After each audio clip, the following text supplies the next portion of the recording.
Qui sont-ils? D'où viennent-ils et que pensent-ils, ceux qui, hier comme aujourd'hui, se disaient anarchistes? Pourquoi, alors qu'ils furent fichés, leurs visages nous demeurent-ils étrangers? Pourquoi leurs pensées semblent-elles confuses et leur histoire si inquiétante? Né du capitalisme, frère ennemi du communisme d'État, l'anarchisme n'a pourtant eu de cesse de souffler son vent de révolte sur le monde. Et si certains libertaires purent se changer en criminels, jouant du revolver ou faisant parler de la dynamite, on oublie qu'ils furent nombreux à proposer des alternatives et entamer des révolutions sur les 5 continents. Mais les pouvoirs ligués les ont partout et toujours réprimés. On les a menés enchaînés à la guillotine ou on les sangla au dossier de la chaise électrique. Et le moindre de leurs châtiments ne fut sûrement pas la réduction de leurs gestes à une chronique de faits divers, ni l'effacement de leur victoire dans la mémoire sociale. Or, même avec ces pratiques passées désormais dans nos habitudes de vie, quand leurs idées finirent par se populariser, se diffuser et tisser de nouveaux réseaux qui séduisent les jeunes générations de Paris à New York et de Tokyo à Buenos Aires, les anarchistes ont continué de susciter le fantasme et de provoquer le malentendu. D'où vient donc l'odeur de soufre qui précède chacun de ces sombres cortèges? Et quelle folle espérance se soulève avec chaque drapeau noir brandi? Comment l'anarchisme, qui rêve pour notre vieux monde d'un autre futur et combat depuis plus de 150 ans tous les maîtres et les dieux, nous pose-t-il des questions toujours aussi actuelles?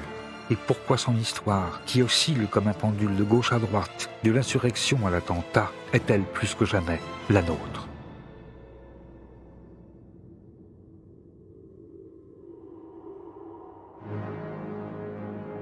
Tout commence en France au XIXe siècle.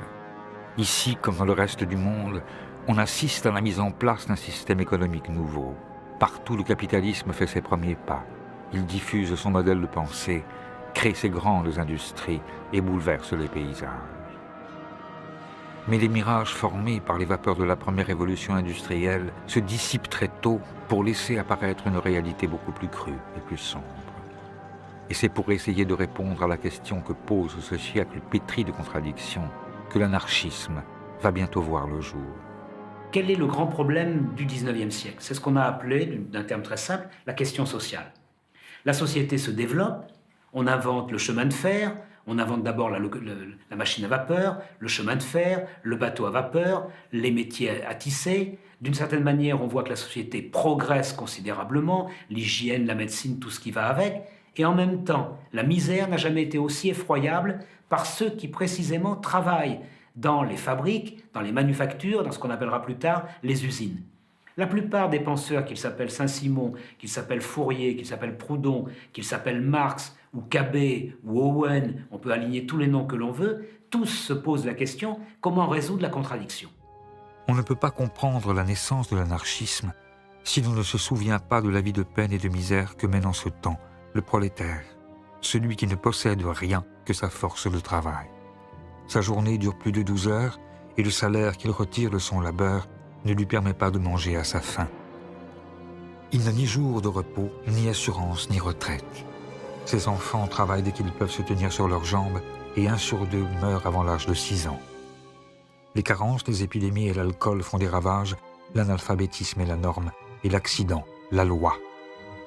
En 1840, l'espérance de vie d'un travailleur ne dépasse guère les 30 ans. Or, tout comme la bourgeoisie qui bénéficie du progrès et vit dans l'opulence a pu trouver dans le libéralisme son idéologie, c'est dans un socialisme au contour encore vague que le prolétariat voit à l'époque une réponse possible à ses problèmes. Mais pour apporter une réelle solution aux injustices, le socialisme doit surmonter une autre contradiction, presque philosophique, celle-là. Le problème des problèmes en philosophie politique depuis le libéralisme classique, c'est la conjugaison de la liberté puis de l'égalité. Comment assurer le plus grand éventail possible de liberté compatible avec le fait que tout le monde ait le même éventail de liberté, avec la plus grande égalité possible, dans la mesure où, sans égalité, la liberté demeure incomplète et il faut concilier ces idéaux de liberté et d'égalité. Un anarchiste américain disait « Pleine liberté sans l'égalité, c'est la jungle. Pleine égalité sans la liberté, c'est la prison. » Et on ne veut ni de la jungle ni de la prison. Cette tentative de concilier, et c'est pas facile, mais le maximum de liberté avec le maximum d'égalité, cette aspiration double à la fois à l'égalité et à la liberté, je pense que c'est une des valeurs fondamentales de l'anarchisme. Jusqu'à la moitié du XIXe siècle encore, le terme d'anarchisme, dont la racine grecque anarche signifie absence de pouvoir, est un terme négatif utilisé pour désigner le désordre et le chaos. Mais si de grandes personnalités comme Sade, Babeuf ou Godwin avaient pu être auparavant taxés d'anarchistes, c'est Pierre-Joseph Proudhon, l'un des rares penseurs issus de la classe ouvrière, qui s'en sert pour définir une position politique révolutionnaire et charger soudain l'anarchisme d'une valeur positive.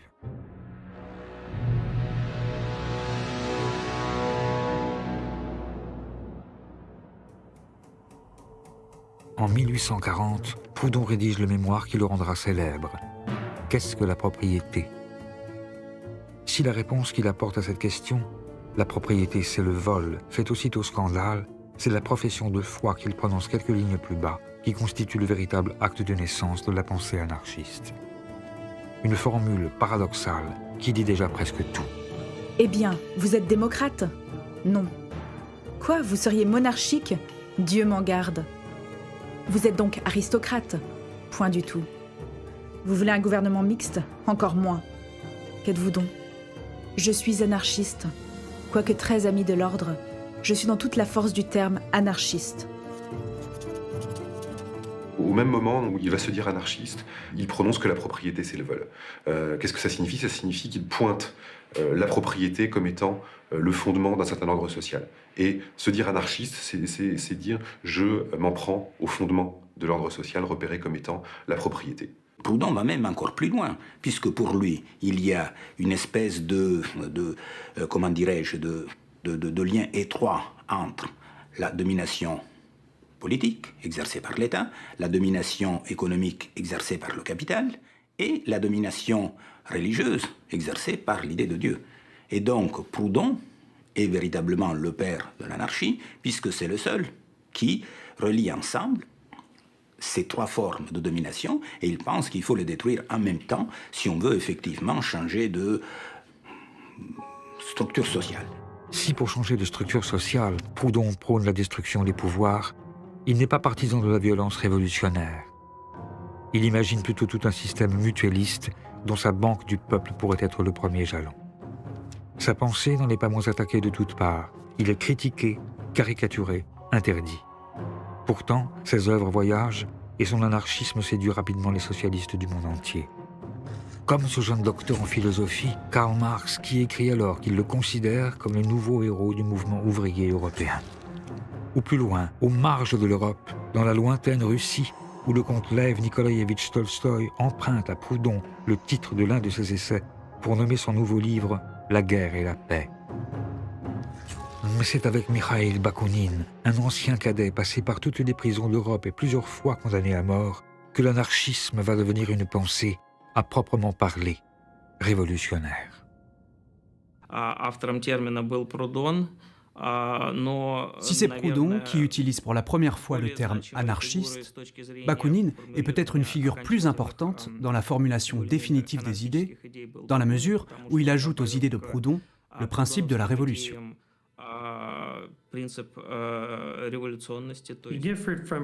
À la différence de Proudhon, en effet, Bakounine prône l'insurrection. Selon lui, la seule manière d'abolir l'État et le capitalisme, c'est une révolution armée. Bakounine entreprend de diffuser la pensée anarchiste au sein de la toute nouvelle Association internationale des travailleurs, plus connue sous le nom de Première Internationale. Cette association, créée en 1864 à Londres, qui affirme que l'émancipation des travailleurs doit être l'œuvre des travailleurs eux-mêmes et qui rassemble à ses débuts plus de 2000 ouvriers, brosseurs, terrassiers, doreurs, charpentiers, menuisiers venus du monde entier, apparaît en effet aux yeux du révolutionnaire russe comme la plateforme idéale pour parachever le projet anarchiste et le faire connaître au monde. À chaque congrès, on discute des moyens de production. Est-ce qu'il faut les collectiviser? Est-ce que chacun a droit d'avoir ses propres moyens de production? Est-ce que ça doit être commun? Est-ce qu'il faut des coopératives? Est-ce qu'il faut des collectivités? qu'est-ce qu'on fait de l'héritage, qu'est-ce qu'on fait de l'argent, quel est le rôle des femmes, etc. Enfin, tout un ensemble de problèmes qui a jusque-là jamais été abordé. Mais depuis la mort de Proudhon, entre Bakounine, qui apparaît comme l'héritier du père de l'anarchisme, et Marx, qui, lui, avait rompu depuis longtemps avec l'auteur de la philosophie de la misère, les débats dégénèrent. Et leur querelle, autant personnelle que politique, divise bientôt le mouvement socialiste.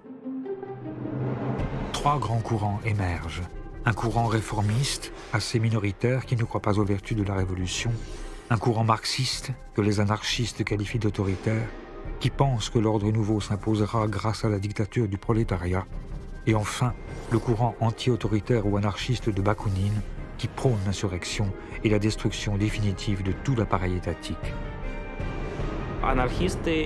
Pour les anarchistes comme pour les marxistes, le communisme est une société sans État, mais les marxistes estiment qu'ils peuvent utiliser l'appareil étatique d'oppression pour construire une société nouvelle, alors que les anarchistes pensent que l'État doit être supprimé dès la révolution sociale, après quoi viendra le communisme. Marx pensait qu'il fallait un parti centralisé, avec une structure hiérarchisée qui serait capable de mobiliser les gens pour prendre le pouvoir, et puis ensuite utiliser ce pouvoir pour créer le socialisme. Bakounine, en raison des idéaux anarchistes auxquels il adhère, en raison de sa méfiance du pouvoir et de l'autorité, est convaincu que c'est une erreur colossale que de penser comme ça. Il a à peu près cette expression prenez le plus grand révolutionnaire, mettez-le sur le trône de toutes les Russies, et vous en ferez un tyran dans quelques années. Je prédis, c'est à peu près sa formulation, qu'en Russie, si la révolution qui se produit prend la forme que Marx souhaite, on verra arriver une terrifiante bureaucratie rouge.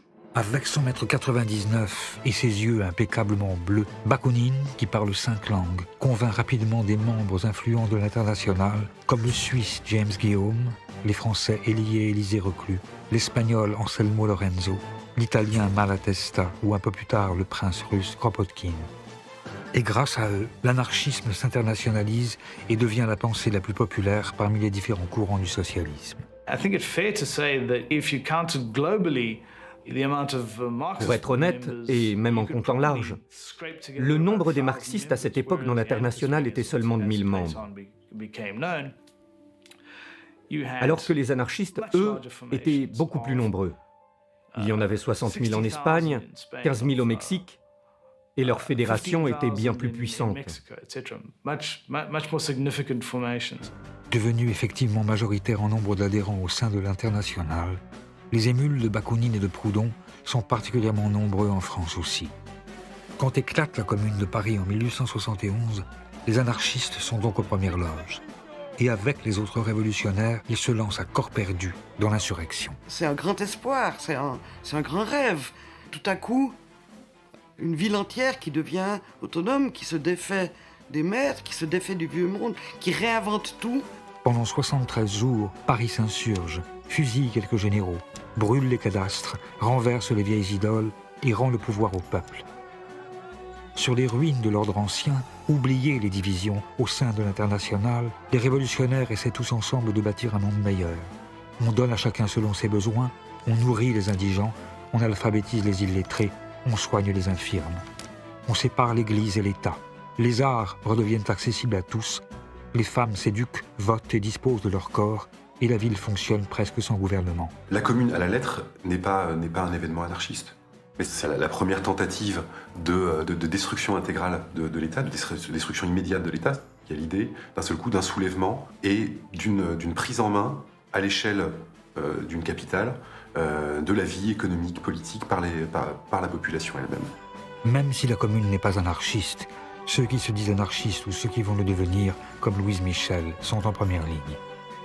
Et quand le mouvement s'étend aux grandes villes françaises, Bakounine en personne vient participer à l'insurrection lyonnaise. Il abolit l'État, l'espace de quelques jours, et croit lui aussi que le grand soir est enfin arrivé. Mais déjà, le pouvoir contre-attaque. Les communards élèvent des barricades et se préparent au combat. Au cours d'une longue semaine, dans le Paris d'Haussmann, une guerre civile a lieu où les travailleurs, hommes, femmes et enfants, affrontent une troupe armée et entraînée. et la terreur contre-révolutionnaire est à la hauteur de l'effroi que la Commune a jeté dans les rangs de la bourgeoisie. La troupe fusille au hasard, la fine fleur du prolétariat est coupée. Paris se change en un immense charnier. Un massacre dont on n'a pas idée aujourd'hui. On a longtemps discuté sur le nombre de morts. 25 000, 30 000, c'est probablement plus près de 20 000. Mais tuer avec les fusils de l'époque, mettons 20 000 personnes en une semaine, c'est quasiment impossible. Ça veut dire que si on a arrêté de tuer le 28 mai 1871, c'est parce que la terre de Paris, parce que les caniveaux, parce que les égouts n'arrivaient plus à absorber le sang. La brutalité de l'écrasement de la Commune de Paris a choqué beaucoup d'ouvriers en Europe et dans le reste du monde. Et les anarchistes se sont dit, si l'État peut agir de la sorte, alors nous aussi nous avons le droit d'agir de la même façon. Ils se sont dit qu'il ne pouvait pas y avoir de changement pacifique. Parce que si on agit de manière pacifique, on est massacré, comme ont été massacrés les communards. Si vous êtes pacifiste, on vous exécute. Une part de la relève anarchiste est assassinée au cours de la Semaine sanglante. Une autre est condamnée à la déportation dans les bagnes calédoniens. Les rares qui échappent à la mort et au châtiment de l'État connaissent l'exil et la misère. Les marxistes profitent de leur diminution pour achever de les exclure de l'international. Mais l'anarchisme survit. Traqué, grimé, Bakounine parvient à s'enfuir. Il rassemble ses dernières forces en Suisse, à Saint-Imier, dans sa forteresse jurassienne, pour y sceller un pacte qui marquera officiellement la naissance de son mouvement. À ce moment-là, ils sont une quinzaine, 12 jeunes gens qui ont entre 20 et 30 ans, qui viennent d'Espagne, d'Italie, de Suisse, et il y en a 3 qui sont un peu plus vieux qu'eux. Il y a Bakounine, un Espagnol et Gustave le Français, un communard. Et il crée une nouvelle organisation. Les historiens ne la mettent pas dans la liste des internationales. Enfin, c'est une nouvelle organisation. Hein. La dénomination qui lui est donnée et qui sera reprise à l'époque a le mérite d'une grande clarté. C'est l'international anti-autoritaire. Qui adopte toute une série de dispositions dans lesquelles on affirme clairement que le premier des devoirs de l'Association internationale des travailleurs, c'était la destruction de tout pouvoir politique. C'est-à-dire qu'à ce moment-là, clairement, il y a pour la première fois une création d'une organisation qui se fixe explicitement des objectifs anarchistes. À Saint-Imier, en signant un pacte d'amitié, de solidarité et de défense mutuelle, les anarchistes prennent leur indépendance. Ils se dotent d'une charte, d'une organisation et d'un programme. Horizontalité dans l'organisation et anti-autoritarisme, radicalité révolutionnaire et internationalisme, athéisme, liberté de parole et de pensée, égalité de tous et refus du jeu des partis, tous les aspects de la pensée libertaire sont rassemblés ici pour la première fois. Les anarchistes y inventent même une nouvelle arme dont l'emploi généralisé aurait la capacité de détruire tout pouvoir politique et de précipiter la révolution. L'instrument, le moyen de la révolution, c'est la grève générale. C'est un terme nouveau qui naît là, avec Saint-Imier. Alors ça n'est pas encore le syndicalisme, ça n'est pas encore moins en termes de comme concept, hein, l'anarcho-syndicalisme, mais tout y est là, tout est en place. Le but, c'est pas d'exister ou de se perpétuer, c'est d'aller à une révolution.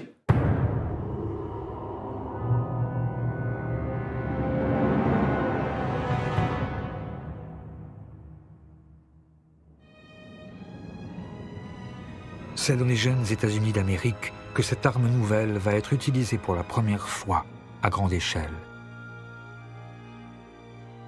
Déposé par les grandes vagues de migration, l'anarchisme, ici aussi, a pris racine. Il a même trouvé, dans ces bataillons de pauvres qui viennent grossir les grands centres industriels du Nord, où le salariat ressemble tant à l'esclavage du Sud, un terreau favorable à son épanouissement. Car au début des années 1880, la guerre civile se prolonge dans des luttes sociales sévèrement réprimées, comme celle des cheminots de Pennsylvanie, où le gouvernement fédéral fait tirer à l'arme lourde sur les travailleurs. Les charges, baïonnettes au canon, font des dizaines de morts. Pour les nouveaux arrivants, le rêve américain se change souvent en long cauchemar. The common story of immigrant anarchists L'histoire générale des émigrants, que ce soit les Italiens, les Allemands ou les Français, est toujours la même. S'ils sont des ouvriers qualifiés, ils ne trouvent que des emplois sous-qualifiés. S'ils sont des ouvriers sous-qualifiés, ils occupent alors les pires emplois. Et tous perdent leurs illusions en arrivant. Ils ne croient plus au système politique qui se prétend alors démocratique et républicain. Ils se rendent compte de toute la corruption. Et donc, nombre de ces immigrants, soudain, se radicalisent. Cette rencontre avec des idées radicales a notamment lieu à Chicago, où nombre de ces immigrés finissent par arriver. L'acier, le béton et la viande réclament des bras. Rongée par la naissante mafia à la solde d'industriels tout-puissants, la ville regorge alors de travailleurs ségrégués, de filles de joie et d'enfants des rues. Elle devient rapidement le foyer de la contestation.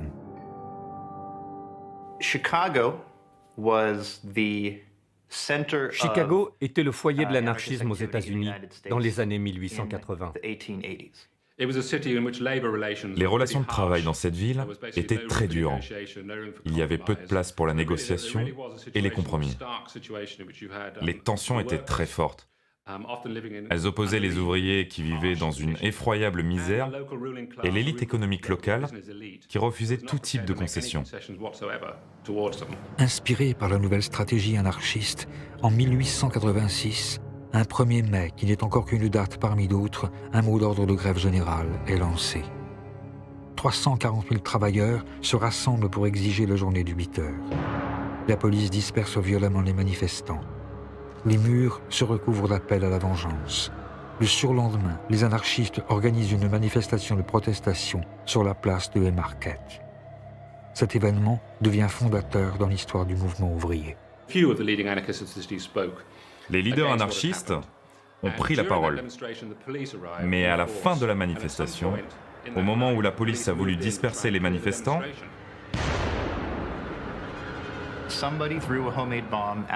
quelqu'un a jeté une bombe. Elle a explosé au milieu des policiers et tué des agents. Il y a un mouvement de foule. La police se met à tirer. Les manifestants répliquent. Les Américains ont l'habitude encore aujourd'hui d'être armés. Mais les autorités, sans aucune preuve, ont considéré que c'étaient les anarchistes qui étaient responsables de ce désordre et de la bombe.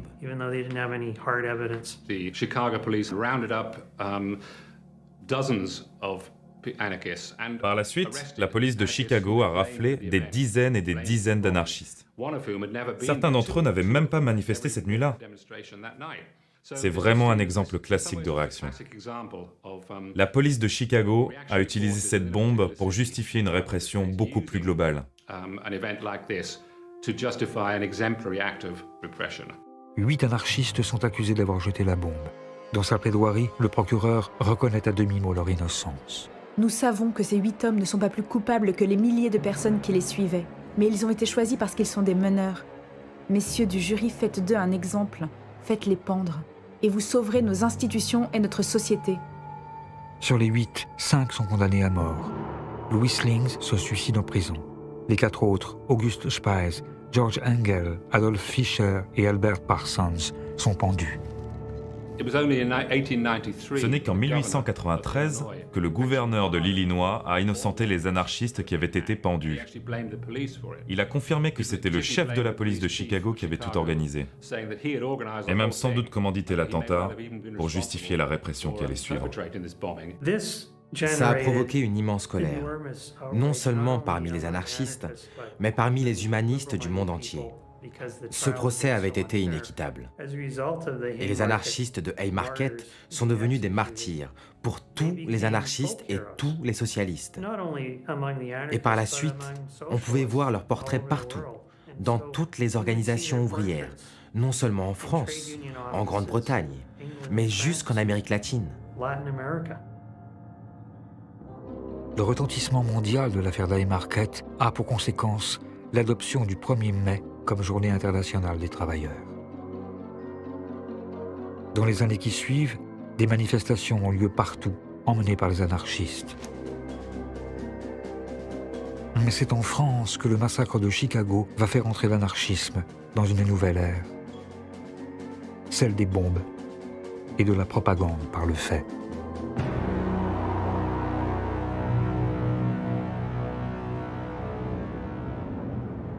La propagande par le fait, qui n'a pas un auteur déterminé, est une expression spontanée de l'action révolutionnaire.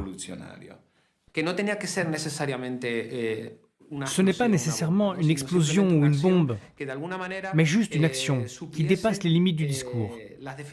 Au travers d'un geste exemplaire, les anarchistes pensaient qu'on pouvait mieux transmettre le message libertaire.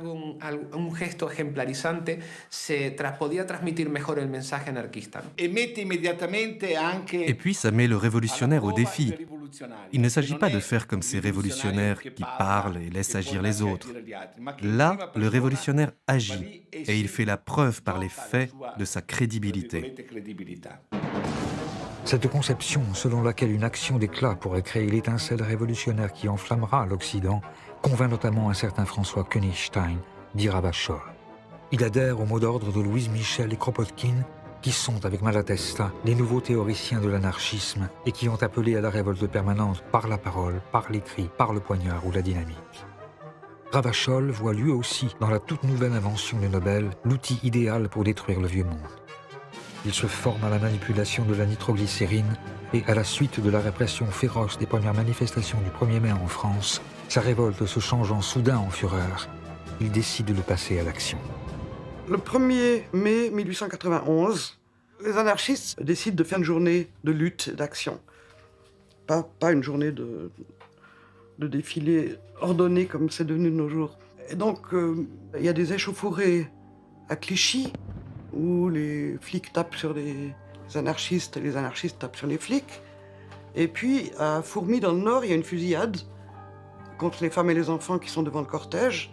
Et il y a plusieurs morts. Et c'est à cause de ça que Ravachol pose des bombes. Comme un symbole, Ravachol place ses bombes artisanales boulevard Saint-Germain et rue de Clichy. Devant les portes des appartements du juge et de l'avocat général qui ont condamné à de lourdes peines de prison 3 manifestants anarchistes, il dépose des valises. Les dégâts sont impressionnants. Ces bombes n'ont tué personne. Elles n'étaient que la réponse à la condamnation des manifestants anarchistes de Clichy. Mais la police française, les médias en France, mais aussi au Royaume-Uni et dans le reste du monde, ont alors fait de Ravachol, qui n'aurait pas dû être un personnage important de l'histoire de l'anarchisme, la face sombre du mouvement, son versant destructeur. Le mythe de l'anarchiste poseur de bombes vient de naître. Ravachol fait peur, on le traque. La préfecture se dote d'armes nouvelles, la police se réinvente en scientifique. L'une des premières fiches anthropométriques de l'histoire est réalisée, son portrait s'étale à la une de tous les journaux, et grâce aux nouveaux moyens de communication, son nom résonne dans le monde entier. Le Petit Parisien, le Petit Journal, le Journal et le Matin, les 4 journaux qui tirent entre 700 000 et plus d'1 million d'exemplaires par jour, les unes, notamment de leur supplément de Domenico le dimanche, font tout pour faire peur dans les chaumières. Mais, de façon effectivement générale, ces attentats n'ont pas provoqué immédiatement une réaction hostile de toute l'opinion publique. Bien au contraire, Ravachol recueille même plutôt la sympathie du peuple, pour lequel il devient une sorte de héros, comme Mandrin aux cartouches, un vengeur auquel on écrit, sur l'air de la Carmagnole, des chansons. Dansons la Ravachol, vive le son, vive le son. Dansons la Ravachol, vive le son, l'explosion. Pour devenir un exemple de pure révolte, l'anarchiste doit payer de sa personne. Ce n'est pas le terroriste qui fait son attentat et s'enfuit. Au contraire, l'anarchiste doit affronter à visage découvert la société et devant le tribunal revendiquer ses actes. Il doit se servir de son procès comme un formidable mégaphone et faire résonner partout le nom de l'anarchisme. Fidèle à la stratégie de la propagande par le fait, quand 3 jours seulement après l'explosion de sa dernière bombe, Ravachol est arrêté, il assume ses responsabilités. À son procès devant le tribunal de la Seine, alors qu'il sait qu'il joue sa tête, il soutient son geste. Il y a actuellement un trop grand nombre de citoyens qui souffrent tandis que d'autres nagent dans l'opulence. Cela ne peut durer. Aujourd'hui, les anarchistes sont assez nombreux pour renverser les choses. Il ne faut pour cela qu'une poussée. Et la révolution s'opérera. Ravachol est condamné aux travaux forcés à perpétuité, mais rattrapé par une vieille affaire de droit commun, il est condamné à mort. Et c'est par un froid matin, à Montbrison, que sa voix qui allait crier « Vive la Révolution » est coupée par le couteau de la guillotine. Son exécution, loin d'effrayer les autres libertaires, apparaît comme une déclaration de guerre. La presse anarchiste réclame vengeance. On assiste alors à un véritable emballement. Chacun s'y met, encouragé par des publications qui, de rubriques d'études scientifiques en exposé d'arsenal anti-bourgeois, acquièrent rapidement le surnom de presse dynamite. Des bombes explosent un peu partout. Le restaurant où Ravachol a été arrêté est dynamité. Auguste Vaillant, le Guy Fawkes français, prend d'assaut la Chambre des députés. Léon Léautier attaque au tranchet. Amédée Powell se fait exploser devant l'église de la Madeleine. Émile Henry fait plusieurs morts en posant des bombes, dont une au hasard dans le restaurant de la gare Saint-Lazare.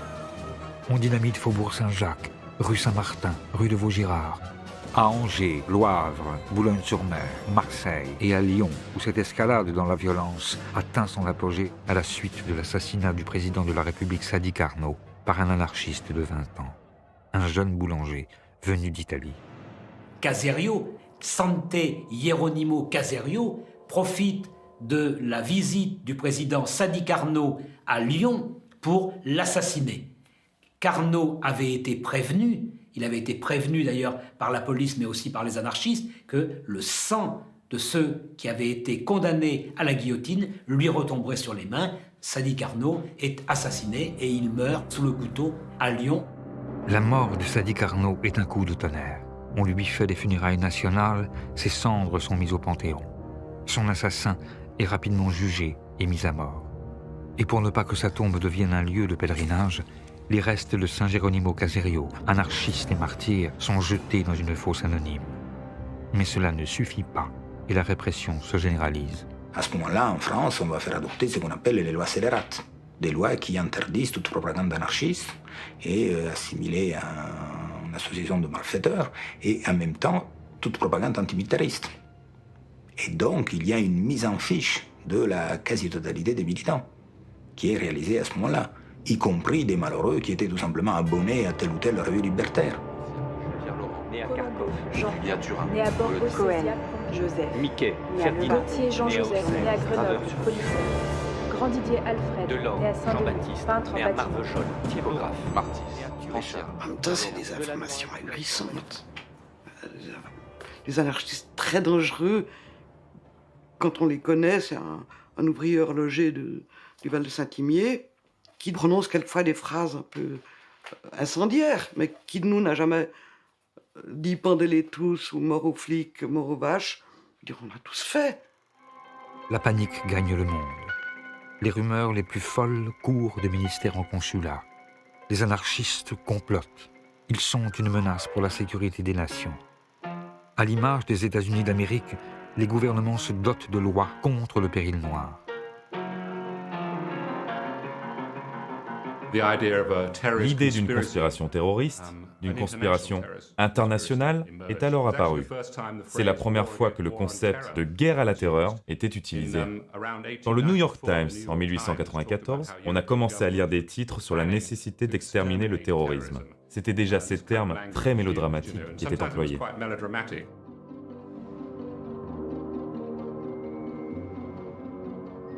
Pour faire la guerre à cette internationale noire tout imaginaire, une bien réelle internationale policière se met en place. Les gouvernements de 21 pays organisent la Conférence internationale pour la défense sociale contre les anarchistes, où sont jetées les bases de ce qui deviendra Interpol. À Rome, en 1898, a lieu la conférence anti-anarchiste qui rassemble tous les gouvernements. Parce que tous les gouvernements, les rois, les princes, sont tous terrorisés à l'idée de se faire assassiner par un anarchiste. Mais tout ça ne sert à rien, puisque le 29 juillet 1900, en Italie, le roi Umberto Ier est assassiné par un anarchiste, Gaetano Bresci. Et avec lui, malgré la répression et les lois d'exception, les têtes couronnées et les chefs d'État tombent comme à Gravelotte sous les coups des anarchistes. Le tsar de Russie, les présidents d'Uruguay, d'Équateur, du Salvador, en Espagne, le président du Parti conservateur et au Portugal, le roi et le prince héritier sont tués. À Genève, Luigi Lucchini poignarde l'impératrice Élisabeth d'Autriche, plus connue sous le nom de Sissi. À Madrid, le président du Conseil espagnol est assassiné. Et ainsi de suite, jusqu'à la guerre où Alexandros Kinas tue le roi des Grecs et Gavrilo Princip, l'archiduc d'Autriche et sa femme. Mais face à la propagande par le fait des anarchistes, l'État fait de la propagande. Et quand il se trouve des entrepreneurs malins, l'anarchisme peut aussi servir à faire la promotion de ses petites affaires. Comme c'est ici le cas d'Edison, qui profite de l'exécution de Leon Chilcoch, l'assassin du président des États-Unis, McKinley, pour promouvoir ses deux nouvelles inventions, le cinéma en 35 mm et la chaise électrique.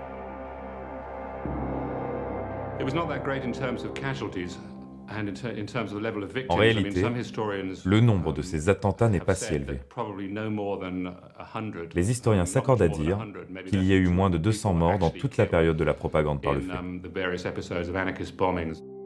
Mais à la fin du 19e siècle, pour les anarchistes, un fait est sûr. La stratégie de l'attentat a montré ses limites. Elle n'a nulle part précipité d'insurrection et a plutôt contribué à décrédibiliser la cause libertaire. Pour les théoriciens, il est urgent de revenir à l'essentiel. À la fin du 19e siècle, beaucoup d'anarchistes, et même ceux qui avaient au départ accepté cette stratégie, ont commencé à rejeter la propagande par le fait et à dire que c'était une stratégie qui ne menait nulle part. C'est notamment le cas d'Enrico Malatesta, qui a dit « Le problème, c'est que ça nous a éloignés des luttes. Là où les anarchistes doivent être, c'est au cœur des luttes sociales. » Et donc, à la fin des années 1890, les anarchistes reviennent dans le mouvement social. Et c'est ainsi que naît le syndicalisme révolutionnaire.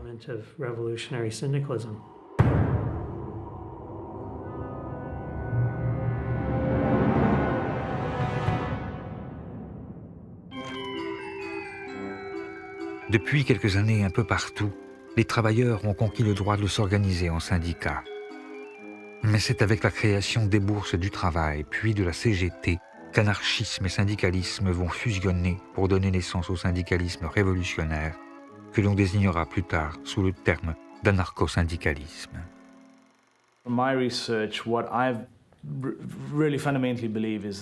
Mes recherches montrent que le syndicalisme est fondamentalement une stratégie anarchiste.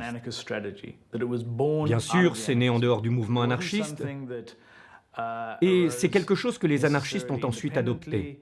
À l'intérieur de cette stratégie, les bourses du travail occupent une place particulière. Le grand promoteur du mouvement des bourses du travail est un jeune anarchiste qui s'était fait connaître en s'opposant à la stratégie de l'attentat. C'est quelqu'un pour qui j'ai une très grande admiration, c'est Pelloutier. C'est un Français, Pelloutier, qui meurt très jeune, à 30 quelques années, en s'étant tué à la tâche, littéralement. Mais il va fonder cette idée de bourse du travail. Qu'est-ce que c'est que ces bourses du travail? Tout comme le nom l'indique, c'est une bourse, c'est-à-dire un endroit où l'on vient pour négocier son travail, c'est-à-dire pour chercher un travail. Au départ, c'est simplement, effectivement, pour permettre à ceux qui n'avaient pas de travail d'en trouver. Et puis rapidement, les bourses du travail deviennent des écoles professionnelles, des écoles, des bibliothèques. On y discute, on y élabore une véritable pensée. Alors pour un étranger comme moi, parce que quand je vais en France, je trouve ça très émouvant de voir ces bâtiments-là. C'est des bâtiments habituellement assez imposants, hein? C'est très beau que les ouvriers se sont payés eux-mêmes avec leurs économies. Et dans ces bâtiments-là, il y avait une incarnation des idéaux sociaux, politiques, économiques qu'ils défendaient. Il y avait des lieux de défense des travailleurs immédiats. C'était des lieux où on incarnait véritablement ce qu'on voulait voir plus tard dans la société. C'était des lieux où on commençait à donner les prémices de la société de demain et on commençait à donner des outils pour lutter pour y parvenir. On y trouvait typiquement, on pouvait y trouver un musée du travail, on pouvait y trouver des cours du soir. Il y a des débats, des conférences, des spectacles aussi le dimanche où les ouvriers viennent en famille, des spectacles un peu exigeants, élevés. Enfin, c'est vraiment des foyers d'éducation populaire. Donner à l'ouvrier la science de son malheur, la formule de Pelloutier. Il y a encore une fois cette idée que la situation objective, elle est connaissable, on peut la connaître, et si on donne les informations pertinentes aux gens qui sont concernés, ils comprendront la situation dans laquelle ils se trouvent et ils seront vraisemblablement intéressés à la transformer, cette situation-là. Donc c'est cette idée que la connaissance du monde est un préalable à la volonté de le transformer. On retrouve cette idée-là chez les anarchistes, on retrouve cette idée-là chez Pelloutier. Le nombre de bourses du travail explose. Sous la pression des travailleurs, les villes se dotent de palais du peuple. On en compte près d'une centaine au début du siècle. Elles fusionnent avec la CGT qui regroupe alors des milliers de syndiqués. S'ils ne sont pas tous libertaires, loin s'en faut, ils se donnent pour secrétaire aux fédérations Émile Pouget, un anarchiste consommé qui considère lui aussi que c'est le syndicat et non le parti politique qui doit avoir un rôle central, stratégique et révolutionnaire. C'est l'âge d'or, au fond, du mouvement syndical. On est bien dans le syndicalisme d'action directe, dans ce que je préférerais appeler même le syndicalisme autosuffisant. Il n'y a pas besoin de relais politique. Il n'y a pas à distinguer ce qui relève du politique avec des élections, avec des partis qui, par le vote, obtiendraient un certain nombre de réformes, et puis le syndicat qui se contenterait au fond des réformettes ou des petites mesures qui ne concernent que les travailleurs de telle usine. Non. Le syndicalisme doit être capable de rebattre toutes les cartes et de changer radicalement la société. Cette conception globale du rôle du syndicat amène les anarchistes à refuser la stratégie des urnes. Le vote, loin de leur apparaître comme l'exercice d'un droit, est bien plutôt conçu comme une légitimation de l'ordre établi. À chaque élection, ils prônent un abstentionnisme radical. Ils savent bien que le vote, c'est une arme tout à fait illusoire, que ça ne change rien, dans la mesure, notamment, où dans la meilleure des démocraties, les 10 représentants du peuple n'ont aucun compte à rendre au peuple qui les a élus. C'est pas un refus de la démocratie, c'est une contestation de ce qu'on nous donne habituellement comme étant la démocratie. Alors, ils imaginent des manières de fonctionner. Alors, dans les mouvements anarcho-syndicalistes, il y avait des délégués, mais ils étaient révocables en tout temps. Alors, c'est une façon différente de penser la politique. Pour changer les choses dans cette manière différente de penser la politique, les anarcho-syndicalistes préfèrent utiliser l'arme forgée à la suite du congrès de Saint-Imier. Et c'est ainsi que partout dans ce XXe siècle naissant, on voit fleurir le même mot d'ordre, grève générale. L'idée peut paraître simpliste vue d'aujourd'hui, mais elle est en même temps révolutionnaire. Si toutes les usines s'arrêtent de travailler, comment les capitalistes pourront-ils continuer à toucher leurs capitaux, à toucher leurs dividendes, puisqu'il n'y aura plus rien? Et si tout le monde en même temps fait la grève, ça suppose pour certains l'économie de l'insurrection. La société s'écroulera d'elle-même sans qu'il soit besoin d'une violence extrême, puisque la bourgeoisie ne pourra pas faire front. Ce sera déjà la société sans État, puisque l'État n'aura plus de raison d'être. C'est pas l'idée, au fond, de tuer ou de mettre en prison les bourgeois, les capitalistes. C'est les tuer dans leur essence de capitalistes. S'il n'y a plus de capitaux produits, il n'y a plus de capitalistes. En revanche, le capitalisme, lui, tue. Comme à Courrières en 1906, où a lieu l'une des plus grandes catastrophes de l'histoire ouvrière. À la suite d'un coup de grisou et d'un coup de poussier, les mines s'enflamment. Afin de préserver le gisement de charbon, les propriétaires bouchent la mine. Plus de 1500 mineurs sont pris au piège des flammes, des gaz et de l'obscurité. Seuls 24 en reviendront. Aussitôt, les mineurs se mettent en grève. Les femmes en tête réclament justice. Les anarchistes sont en première ligne. Clémenceau, qui vient d'être nommé ministre de l'Intérieur, envoie la troupe. 20 000 soldats chargent les manifestants. En réponse, pour le 1er mai 1906, les syndicalistes libertaires de la CGT exigent la journée de 8 heures et appellent à la grève générale.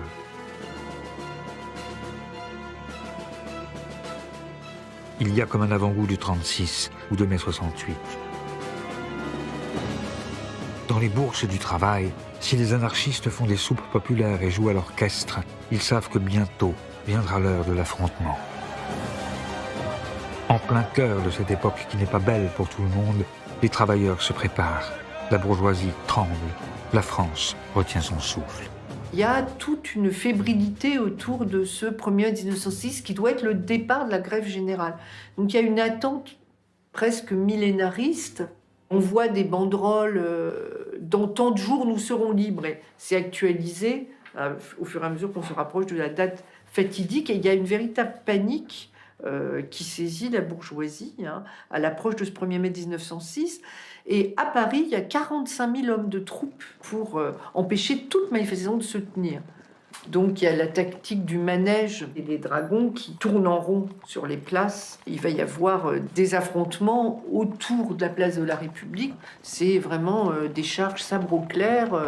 Et quand on frappe, c'est bien souvent avec le tranchant. Il y a un nombre de mutilations incroyable. Et puis il y a des morts, pas mal de morts aussi.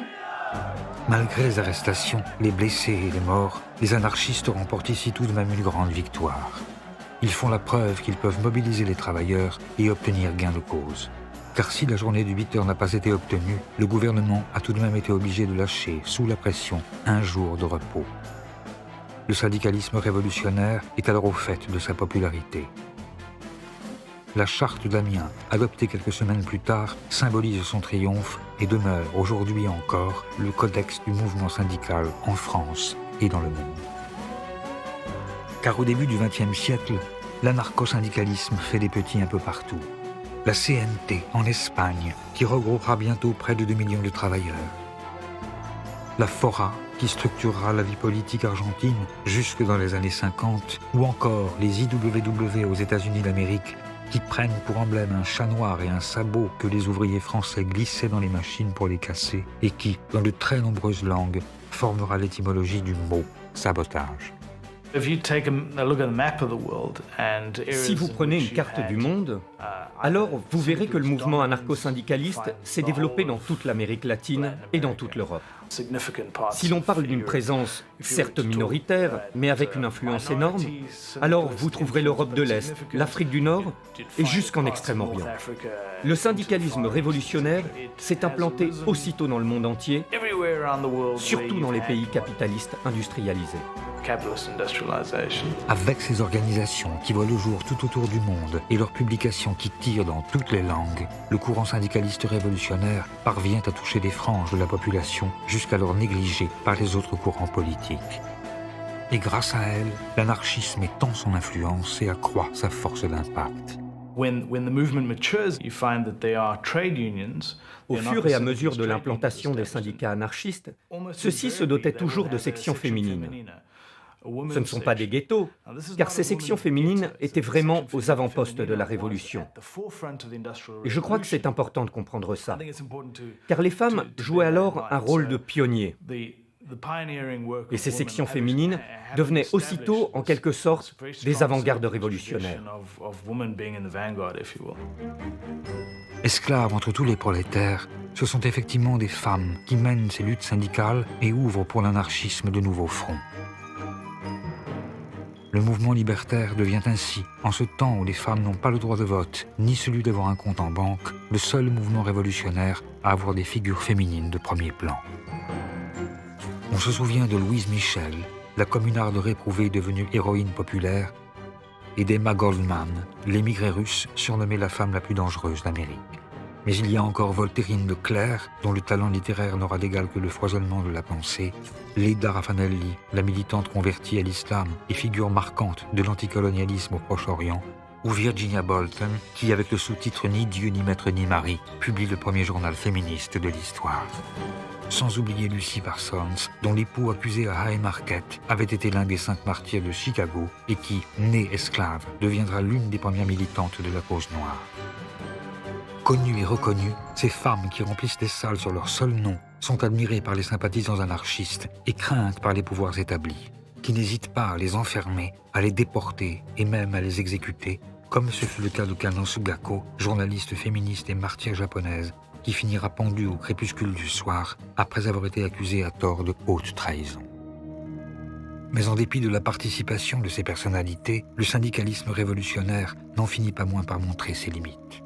Et Malatesta, encore lui, s'en inquiète qu'il le voit devenir un mouvement légalitaire dans lequel les anarchistes semblent avoir oublié ce qu'ils sont, et ce pourquoi il lutte. Ce que Malatesta critique alors, c'est ce syndicalisme apolitique, de ventre mou, qui n'ose pas contester le pouvoir. Un syndicalisme qui jette la confusion et veut juste perdurer, qui n'admet pas que son objectif final doit être la destruction de tout pouvoir politique. Ce rappel du but final de l'action syndicale est d'autant plus urgent que, rien qu'en 1905, on compte une révolution en Russie, des manifestations insurrectionnelles en Allemagne, en Italie, au Royaume-Uni, un vendredi rouge en Hongrie, une rébellion en Crète, une grève générale en Pologne, une semaine rouge au Chili, un mouvement de masse en Inde, le commencement de l'ère de la violence populaire au Japon, des soubresauts révolutionnaires en Mongolie ou encore une révolution constitutionnelle en Perse. Et partout, les anarchistes sont à la manœuvre. Mais malgré ces larges mobilisations, comme en Macédoine lors de l'insurrection à la fois nationaliste et libertaire d'Ilinden, tous ces mouvements sont noyés dans le sang. Et c'est dans ce contexte de répression généralisée, on l'oublie trop souvent, que certains anarchistes vont reprendre la voie des armes, comme au temps de la propagande par le fait, mais avec, cette fois, la conscience de la vanité de leurs gestes et l'assurance de la tragédie qui les attend. Car notre sang bleu est noir, notre drapeau rouge est noir, notre étoile jaune est noire, notre vie en rose est noire. Oui, notre sang bleu est noir, notre drapeau rouge est noir, notre étoile jaune est noire, notre vie en rose est noire. Oui, notre sang bleu est noir, notre drapeau rouge est noir, notre étoile jaune est noire, notre vie en rose est noire.